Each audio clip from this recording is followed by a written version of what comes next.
ज्योतिष संवाद कार्यक्रम में आप सबका फिर से स्वागत है और अनिल जैन का प्यार भरा नमस्कार।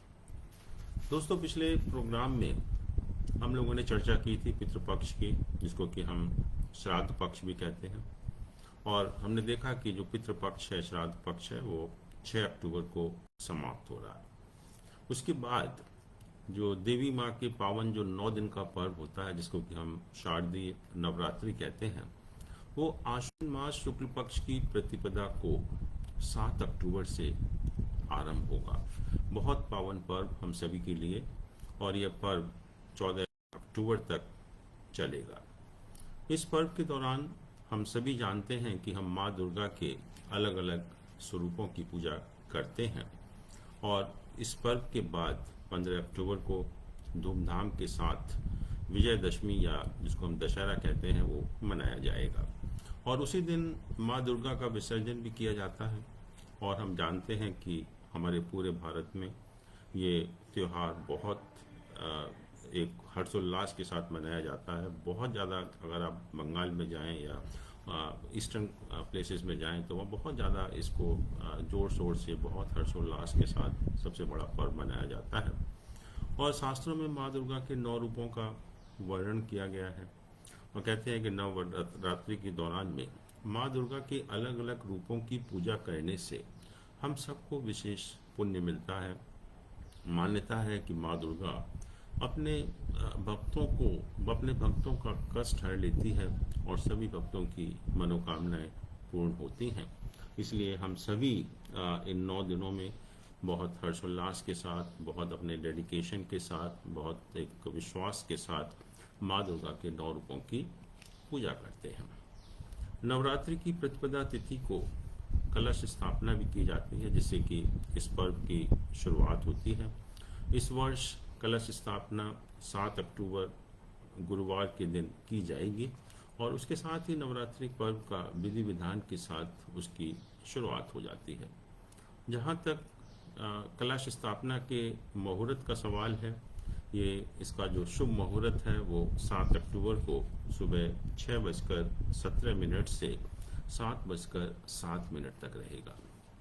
और जैसे मैंने कहा कि हम इन 9 दिनों में दुर्गा माँ के 9 रूपों की पूजा करते हैं, और ये जो 9 रूप हैं और किस दिन हम किस रूप की पूजा करेंगे, उसके बारे में भी थोड़ा सा हम जान लेते हैं। 7 अक्टूबर को दुर्गा माँ शैलपुत्री की पूजा करेंगे।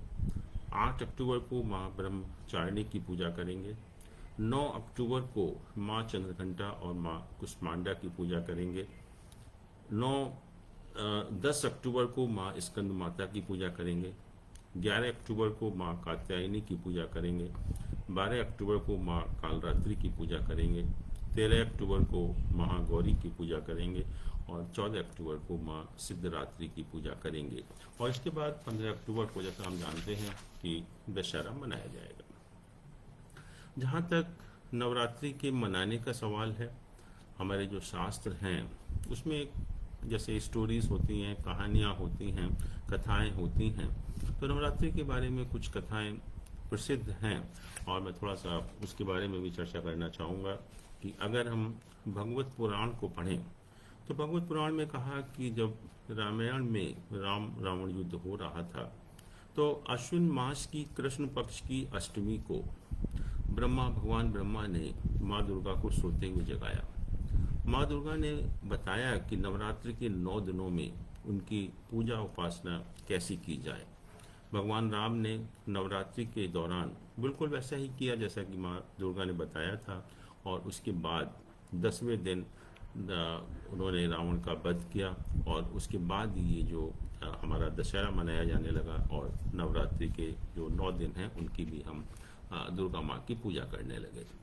अगर हम मार्कंडेय पुराण की बात करें, तो कहते हैं कि राक्षसों के राजा जो महिषासुर थे, उन्होंने ब्रह्मा जी की बहुत पूजा की, और ब्रह्मा जी ने प्रसन्न होकर महिषासुर को अमर होने का वरदान दे दिया। और उसके बाद महिषासुर ने लोगों पर अत्याचार करने आरंभ कर दिए, जिसकी वजह से सभी को बहुत परेशानी हुई, जिसके कारण जो है, और तब भगवान विष्णु ने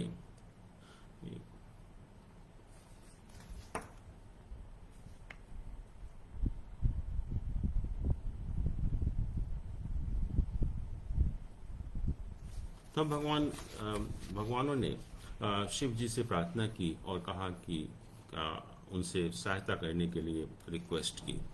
तब ब्रह्मा विष्णु महेश जी तीनों ने मिलकर एक आदि शक्ति दुर्गा के रूप में एक नारी योद्धा की रचना की।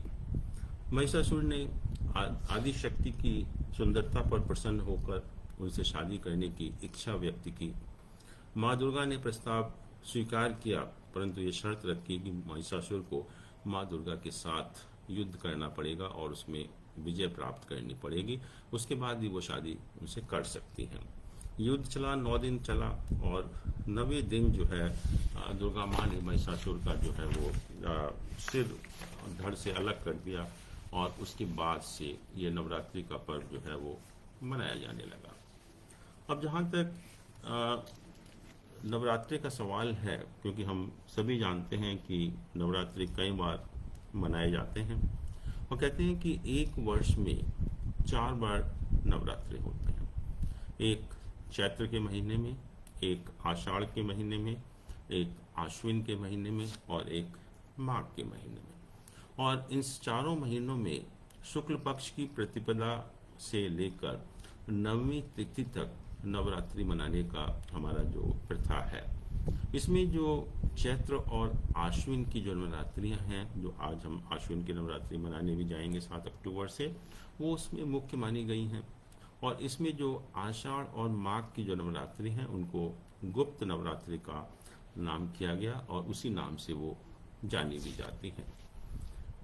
चैत्र व आश्विन की जो नवरात्रि हैं उनको हम वासंतिक या शारदीय नवरात्रि भी कहते हैं, और जो अभी हम शुरू होने वाली हैं 7 अक्टूबर से, उसको हम शारदीय नवरात्रि कहते हैं। और इसमें भी जो सबसे मुख्य नवरात्रि मानी गई वो आने वाली शारदीय नवरात्रि ही है, उसी की प्रधानता भी है। कहा जाता है कि जो पृथ्वी पर जो सभी प्राणियों के लिए शरद और वसंत ऋतु रोग कारक तथा कष्टप्रद होती हैं। जैसा हम सभी जानते हैं कि इन दिनों में मौसम में काफ़ी बदलाव आता है और बीमारियां जो हैं वो पृथ्वी पर बहुत ज़्यादा बढ़ जाती हैं। जैसे आजकल भी हम देख रहे हैं कि काफ़ी लोग तरह तरह की बीमारियों से पीड़ित भी हो रहे हैं। तो इन ऋतुओं को कहा पृथ्वी का संहारक का एक तरह का रूप इसको कहते हैं हम, और इसकी जो भगवती है वो क्योंकि प्रकृति रूपा है। अतः इन ऋतुओं के आरंभ पर हम सभी भगवती चंडी की उपासना करते हैं और प्रार्थना करते हैं कि हमारे सभी जो कष्ट हैं या पृथ्वी पर जो कष्ट आए हुए हैं उनसे हमें छुटकारा मिल सके। नवरात्रि के आरंभ में अमावस्या युक्त प्रतिपदा वर्जित है तथा द्वितीया युक्त प्रतिपदा शुभ मानी गई है। इसी प्रकार आरंभ में कलश स्थापना के समय चित्रा नक्षत्र तथा वैधरती योग ज्योतिष में 27 योग होते हैं, तो उसमें से अगर नक्षत्र भी 27 होते हैं, अगर चित्रा नक्षत्र या तथा वैधरती योग होता है तो दोनों ही अशुभ माने जाते हैं। नित्यार्चन व विसर्जन में भी सभी प्रातःकाल में ही शुभ होते हैं। चित्रा नक्षत्र या वैधरती योग के अधिक समय तक होने की स्थिति में हम नवरात्र का प्रारंभ या घट स्थापना जो है वो अभिजीत मुहूर्त में करते हैं। अभिजीत मुहूर्त जैसा आप जानते हैं कि दिन के टाइम होता है, जब सन जो है हमारा मिड नून है उसके टाइम अभिजीत नक्षत्र होता है। और प्रतिपदा में हस्त नक्षत्र हो तो उस समय का पूजन बहुत उत्तम माना जाता है। इसके अतिरिक्त जैसे हम सभी जानते हैं कि हम सब नवरात्रि का व्रत करते हैं और नवरात्रि का व्रत सभी वर्णों में, हमारी जो सोसाइटी है वो 4 वर्णों में डिवाइडेड है, ब्राह्मण, क्षत्रिय, वैश्य और शूद्र, तथा सभी आश्रम 4 आश्रम होते हैं, ब्रह्मचर्य, गृहस्थ, बाणप्रस्थ और सत्सन्यास आश्रम। इन सभी अवस्थाओं के लोगों को, सभी अवस्थाओं के सक्षम स्त्री पुरुषों को कहा जाता है कि नवरात्रि के 9 दिनों में व्रत करना चाहिए। यदि किसी कारणवश स्वयं ना कर सकें तो कहते हैं कि प्रतिनिधि के द्वारा भी जो व्रत कराने का एक विधान होता है। जैसे पति पत्नी हैं, ज्येष्ठ पुत्र हैं, शुद्ध ब्राह्मण में से भी किसी को भी हम प्रतिनिधि बना सकते हैं और अगर उसके द्वारा अगर हम व्रत कराएं तो कहते हैं कि उसका भी हमें उतना ही पुण्य मिलता है। नवरात्र की संपूर्ण अवधि में वैसे तो व्रत का विधान है। परंतु यदि किसी की अगर सामर्थ्य ना हो या कोई करने में समर्थ ना हो उस पीरियड में, तो शास्त्रों में उसके कुछ विकल्प भी बताए गए हैं। और जो विकल्प हैं वो कहते हैं कि अगर आप सब व्रत नहीं कर सकते तो प्रतिपदा से सप्तमी पर्यंत व्रत करिए। अगर वो भी नहीं कर सकते तो पंचमी को एक मुक्त, हाँ, और षष्ठी को नवयुक्त, सप्तमी को और जो अष्टमी को इन, और नवमी को हम पारणा कर सकते हैं, अष्टमी तक हम व्रत रख सकते हैं। इसके अतिरिक्त फिर सप्तमी, अष्टमी, नवमी को हम व्रत रख सकते हैं, उसको भी एक प्रोविज़न है। और उसके अलावा भी अगर आरंभ और समाप्ति के 2 दिनों में भी हम व्रत रखेंगे तो उसकी भी जो परमिशन है या उसका भी विधान है। और अगर अगर हम वो भी नहीं कर सकते तो या तो आरंभ में या समाप्ति के समय भी अगर हम एक व्रत करेंगे तो उससे भी कहते हैं कि हमें लाभ होता है। और नवरात्रि के दिनों में कहा कि हमें दुर्गा सप्तशती का पाठ भी करना चाहिए। वो उसका पाठ करने से भी हमारा बहुत एक मानसिक विकास भी होता है, बहुत पुण्य भी लगता है, और हमारे जो कष्ट हैं वो सब दूर होते हैं। कहते हैं कि मनुष्य से देवता पर्यंत सभी जो है वो उनकी अगर स्तुति की जाती है तो उससे वो प्रसन्न होते हैं। और मार्कंडेय पुराण में मधुकैटम, महिषासुर तथा शुंभ, निशुंभ इत्यादि जो महापराक्रमी दैत्य थे, उनको वध करने के लिए देवताओं की विपत्ति दूर करने पर और महात्म से युक्त भगवती दुर्गा से स्तुति जो है वहाँ पर, इसमें दुर्गा सप्तशती में 3 चरित्रों में 13 अध्यायों में और 700 श्लोकों में उपलब्ध होती है, और जिसको कि हम दुर्गा सप्तशती के नाम से जानते हैं। संसार की भीषणतम आपत्तियों के निवारण तथा सर्वविधि संपत्ति, ऐश्वर्य, सुख, शांति के लिए भगवती की पूजा करना परम आवश्यक माना गया है इन दिनों में जो है। और भगवती की कृपा सप्तशती स्तव से पाठ करके हमें उसका बहुत एक अच्छा फल प्राप्त होता है। और वैसे तो कहते हैं कि सप्तशती का पाठ हमें सदा सर्वदा करना चाहिए, किंतु नवरात्रि के दिनों में और ख़ास तौर से अष्टमी, नवमी और चतुर्दशी के दिन इस दुर्गा सप्तशती का पाठ करना बहुत एक विशेष होता है। अब क्वेश्चन ये है कि जो हमारी जो 9 रूप हैं माँ दुर्गा के, वो क्या क्या चीज़ें दर्शाते हैं। कहते हैं कि माँ शैलपुत्री जो मदर नेचर है, प्रकृति है, उसका रूप है। माँ ब्रह्मचारिणी हमारा जो तपस्या है या हमारा जो अच्छा चरित्र है उसको, उसका एक रूप है। और माँ चंद्रघंटा जो है वो पीस एंड गुडनेस, शांति और अच्छाई का एक स्वरूप है। माँ कुष्मांडा एम्पावरमेंट या जिसको हम सशक्तिकरण कहते हैं, उसका एक रूप है। माँ स्कंद माता हमारा सेल्वेशन एंड प्रॉस्पेरिटी का रूप है। माँ कात्यायनी फियर्सनेस या जो डरावना जो होता है उसका रूप है। माँ कालरात्रि जो elimination of fear and suffering, हमारे जो पीड़ाएं हैं और जो भय है उसको दूर करने का एक स्वरूप है। महागौरी कहते हैं प्योरिटी एंड ट्रैंक्विलिटी, शुद्धता और शांति का एक स्वरूप है। और महासिद्धिदात्री एकम्प्लिशमेंट या जो प्राप्ति है उसका एक स्वरूप है। ये तो हमारे नवरात्रि के या धर्म की बात है। लेकिन अगर हम थोड़ा सा ज्योतिष का भी अगर स्वरूप देखें नवरात्रि के दिनों में, तो कहा गया कि जो 9 रूप हैं दुर्गा माँ के, वो हमारे 9 प्लैनेट को सिग्निफाई करते हैं। और माँ शैलपुत्री जो है वो सूर्य को सिग्निफाई करती है। माँ ब्रह्मचारिणी हमारा शनि को सिग्निफाई करती है। माँ चंद्रघंटा हमारे चंद्रमा ग्रह को सिग्निफाई करती है। माँ कुष्मांडा जुपिटर या गुरु या बृहस्पति ग्रह को सिग्निफाई करती है। माँ स्कंद माता मंगल को या मार्स को सिग्निफाई करती है। और माँ कात्यायनी शुक्र या वीनस ग्रह को सिग्निफाई करती है। माँ कालरात्रि राहु ग्रह को सिग्निफाई करती है। महागौरी मरकरी या बुध को सिग्निफाई करती है। और माँ सिद्धिदात्री जो है केतु को सिग्निफाई करती है। इसका अर्थ ये हुआ कि अगर हम 9 रूपों की 9 दिनों में, नवरात्रि के दिनों में अगर हम पूजा उपासना करेंगे तो सभी ग्रह ज्योतिष में उनका एक तरह से उपाय हो जाता है। और ज्योतिष में बताया गया कि एक पूजा पाठ ही एक ऐसा उपाय है ज्योतिष का जो हम दोनों केसेज में कर सकते हैं। ग्रह अगर शुभ है उसमें भी कर सकते हैं, और ग्रह अगर अशुभ है तभी भी हम पूजा पाठ कर सकते हैं। तो इसका अर्थ ये हुआ कि अगर हम 9 दिन माँ के 9 रूपों की अगर हम पूजा उपासना करते हैं तो हमारे सारे 9 ग्रह अगर अशुभ हैं तो शुभ उनकी जो अशुभता है या उनको शांति मिलती है, और अगर शुभ है तो उनकी शुभता और ज़्यादा बढ़ जाती है। तो अगर हम 4 नवरात्रि की बात करें तो हमें 4 बार एक ऐसा मौका मिलता है जब हम पूरे डेडिकेशन के साथ, पूरे कंसंट्रेशन के साथ हम माँ दुर्गा के 9 रूपों की प्रार्थना करते हैं, और उससे हमारे सभी ग्रहों की एक तरह से हम कहते हैं कि हमारे लिए बहुत अच्छे हो जाते हैं, बहुत शुभ फलदायक हो जाते हैं।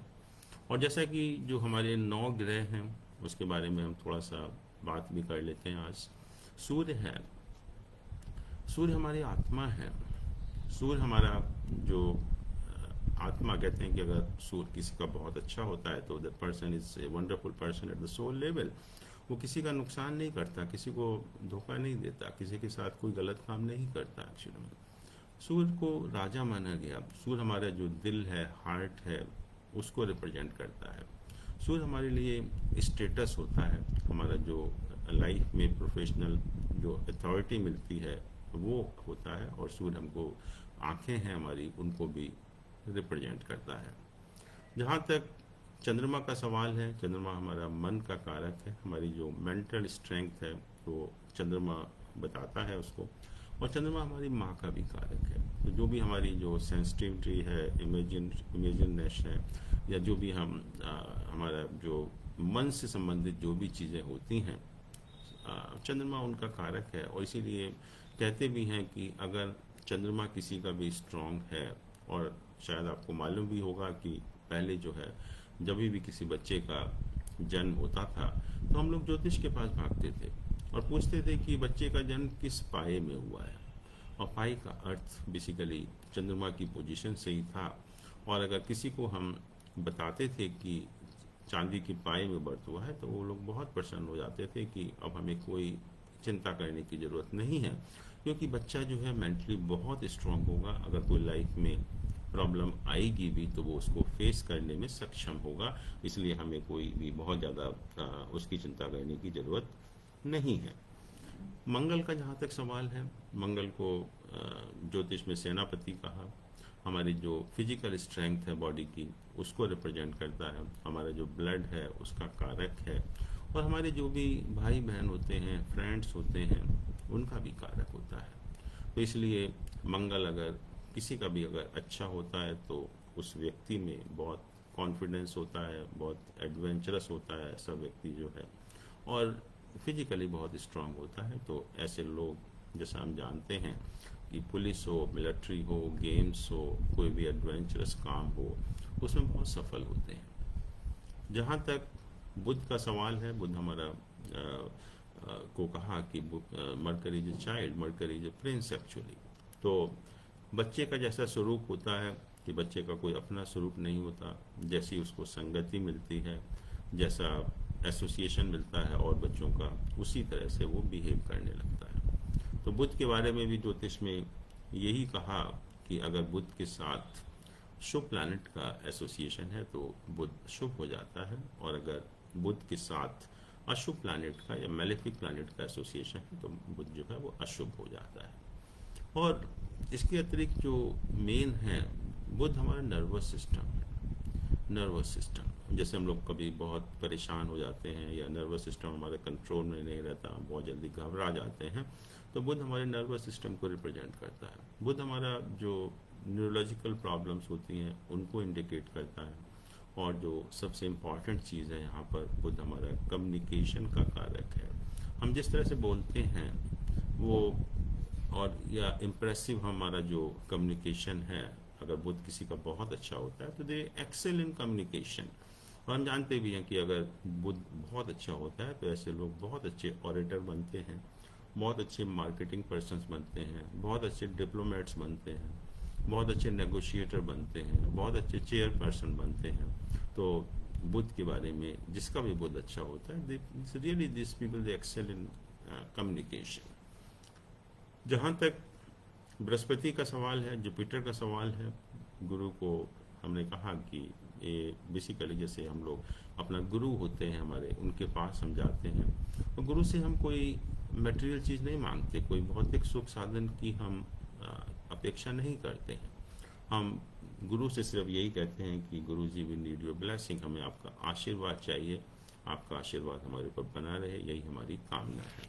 वही रोल बृहस्पति का होता है ज्योतिष के अंदर, कि अगर गुरु की अगर दृष्टि या गुरु का आस्पेक्ट हमारे ऊपर बना रहे तो हमें एक ईश्वरी शक्ति मिलती है, या ईश्वर का आशीर्वाद हमारे ऊपर बना रहता है। और इसीलिए जुपिटर को कहते हैं कि प्रॉस्पेरिटी का कारक होता है। अगर जुपिटर किसी भी व्यक्ति का वेल प्लेस्ड होता है तो ऐसे लोगों की लाइफ में बहुत प्रॉस्पेरिटी होती है, और भगवान का जो हमारा सिर पर हाथ है वो हमेशा बना रहता है। तो नेचुरली लाइफ में कोई प्रॉब्लम आएगी भी तो God will take care of. ये हम कहते हैं कि हमको प्रोविडेंशियल हेल्प मिलती है जुपिटर की वजह से। शुक्र की बात करें तो शुक्र हमारा जो भी हमारी सुख सुविधाएं हैं, भौतिक सुख साधन हैं, उन सब का कारक है। और जब तक शुक्र अच्छा नहीं होता, हमें बहुत जो भौतिक सुख साधन या जो हमारी लाइफ में लग्जरीज हैं, कंफर्ट्स हैं, वो नहीं मिलते एक्चुअली। तो इसलिए जब भी अगर शुक्र हमारा अच्छा होगा तो ऐसे व्यक्ति ही जो हम कहें कि सेंसुअल प्लेजर्स में इन्वॉल्व होते हैं, बहुत लग्जरीज मिलती हैं, कंफर्ट्स मिलते हैं, और लाइफ में जो भी उनकी कामनाएं होती हैं बहुत ऐशो आराम मिलता है। तो शुक्र जो है वो इन सब चीज़ों का कारक है। शनि का जहाँ तक सवाल है, शनि के बारे में लोगों की बहुत गलत धारणाएं हैं। But Shani is a wonderful planet. Shani is the only planet which takes care of you. आपका ध्यान रखता है, आपको बार बार याद दिलाता है कि आपकी जो है कुछ रिस्पॉन्सिबिलिटीज़ हैं अपने लिए, अपनी फैमिली के लिए, अपनी सोसाइटी के लिए। आप उनको निभाइए, उनको आप पूरा करिए। सिर्फ आपको शनि यही रिमाइंड करता है और कुछ नहीं करता। अगर आप ये कर रहे हैं तो आप देखेंगे शनि कभी भी आपको परेशान नहीं करेगा।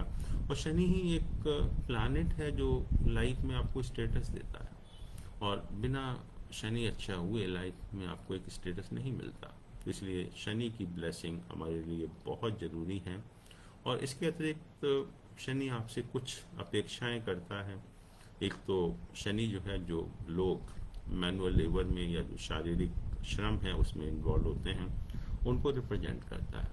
तो शनि कहता है कि कम से कम you have to be nice to those people, कि आप उनके साथ बिहेवियर ठीक रखिए। उनकी कोई अगर जेन्युइन प्रॉब्लम है तो उसको सॉल्व करने की कोशिश करिए। शनि हमारे ईगो को भी, हमारा जो अंदर अहंकार भरा हुआ है उसका भी कारक है। शनि कहता है कि जो अहंकार आपने अंदर बैठा लिया है वो गलत है, उसको निकाल दीजिए। उसका कोई रोल नहीं है, आपकी कोई ऐसी औकात नहीं है कि आप अहंकार लेकर आप घूमते रहिए। और जो लोग अपने अहंकार को कंट्रोल कर लेते हैं या जिनके अंदर अहंकार नहीं होता है, शनि उनके लिए बहुत अच्छा एक प्लैनेट हो जाता है।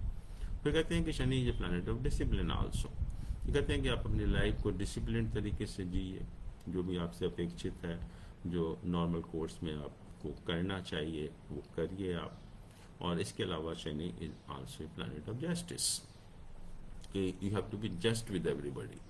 आपको किसी के साथ अन्याय नहीं करना। अगर आप किसी के साथ अन्याय नहीं करते तभी भी शनि आपसे कुछ नहीं कहता, कोई आपको परेशान नहीं करता। तो शनि की यही चीज़ें हैं। अगर हम इन 4 चीज़ों को थोड़ा सा कंट्रोल रखें, कि अगर हम just we have to be nice with the people who are involved in the manual labor, we have to keep your ego under control, we have to lead a disciplined life, and we have to be just with everyone, then Shani becomes a wonderful planet. It can take you to any position, any heights in the life actually. जहाँ तक राहु केतु का बात है, राहु को कहते हैं कि जब राक्षस को काटा गया, जब राक्षस ने जो है धोखे से अमृत का पान किया, तो upper portion is Rahu and lower portion is Ketu. तो अपर पोर्शन राहु है जिसने अमृत पान कर लिया था। जिसने अमृत पान कर लिया तो वो तो अमृत को प्राप्त हो गया, just like a god actually. But Ketu के पास ऐसा कुछ नहीं है। तो कहते हैं कि Rahu is a giver and Ketu is a taker. Rahu आपको सब कुछ दे सकता है राक्षस होते हुए भी, but he can give you all material comforts, he can give you everything in the life as Jupiter can give, Rahu can also give. But Ketu जो है वो basically is a spiritual planet. Ketu की जब दशा ऑपरेट होती है या केतु अगर किसी का खराब भी होता है तो हम देखते हैं कि लाइफ में हमारी जो नॉर्मल लाइफ है, क्योंकि ultimately we are concern with the material aspect, तो बहुत अच्छी नहीं होती। But in case you are involved in the spiritualism, then Ketu, I think Dasha is really good actually because it want to take you toward the spiritualism, क्योंकि केतु जो है मोक्ष का कारक भी है। तो इन दोनों प्लैनेट में अंतर है। राहु परेशान भी कर सकता है और राहु आपके लिए अच्छा भी कर सकता है, but after all it's a malefic planet, क्योंकि राक्षस है, मैलेफिक प्लैनेट है राहु और केतु दोनों। तो राहु और केतु का उपाय करना भी हमारे लिए बहुत ज़रूरी होता है लाइफ में।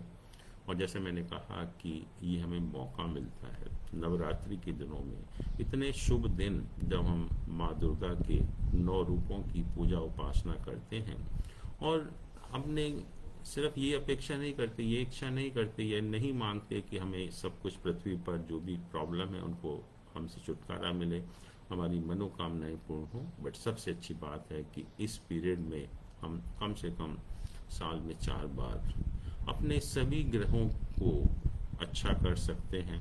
जैसे मैंने कहा कि पूजा पाठ ही एक ऐसी चीज़ है, ऐसा उपाय है ज्योतिष में जो हम हर सिचुएशन में कर सकते हैं, हर सर्कमस्टांसेस में कर सकते हैं, चाहे प्लैनेट आपके लिए शुभ हो, चाहे प्लैनेट आपके लिए अशुभ हो।